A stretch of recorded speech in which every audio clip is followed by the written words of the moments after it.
গেৰ ধৰা ধাননি পথাৰ দৰা দেখি উজ্জ্বল হৈছে ৰাজ্যৰ কৃষক চহাৰ মুখ।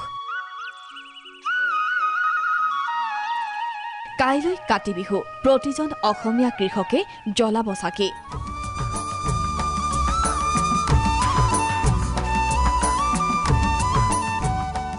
চাকিৰ পোহৰ কৃষকৰ আশাৰ ৰেঙনিয়ে পোহৰাই তুলিব প্ৰতিডৰা পথাৰ। পোহৰ হ'ব ভঁৰাল, তুলসীৰ তলতো কাতি বিহুৰ পৰম্পৰা অনুসৰি জ্বলিব চাকি। ব্যস্ততাৰ অন্ত নাই কুমাৰসকলৰো।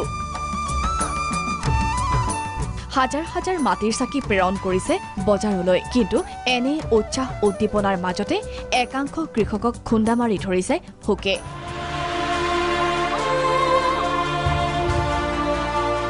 কাইলৈ আমাৰ কাতি বিহু, কিন্তু আমি পথাৰলৈ আহিবৰ কাৰণে আমি কোনো আহিবলৈ মন নোযোৱা হ'ল। কাৰণ বালিখিনি চাবলৈ কি আহিবা, পথাৰত আনদিনা চাকি দিওঁ, এইবাৰ চাকি দিবলৈ আহিবলৈ মন নোযোৱা হৈ গৈছে। ঘৰত তুলসী পূজা কৰিবলৈ মন নোযোৱা হৈ গৈছে।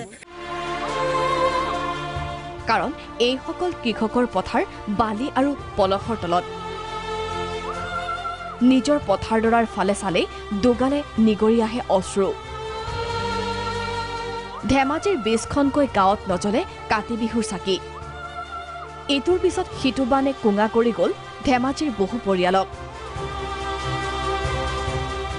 সুবিশাল পথাৰত মৰুভূমি সদৃশ বালি আৰু পলস। অকে বালিময় পলস পেলাই গোটেই মুঠৰে ৰাইজক চাৰখাৰ কৰিলে।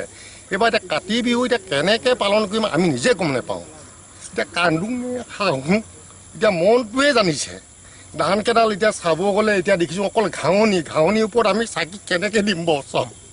এতিয়া ল'ৰাকে খুৱাম নে, ছোৱালীকে পিন্ধাম নে, কলেজকে পঠিয়াম নে, এনেকুৱা অৱস্থা হৈছে। বাৰে বাৰে বানে জুৰুলা কৰা কৃষকৰ বাবে কাতি বিহু যেন অৰ্থহীন। হাজাৰ হাজাৰ কৃষকৰ দুখৰ হুমুনিয়াহেৰে পাৰ হ'ব এইবাৰৰ Kati Bihu. Bureau report, Prag news.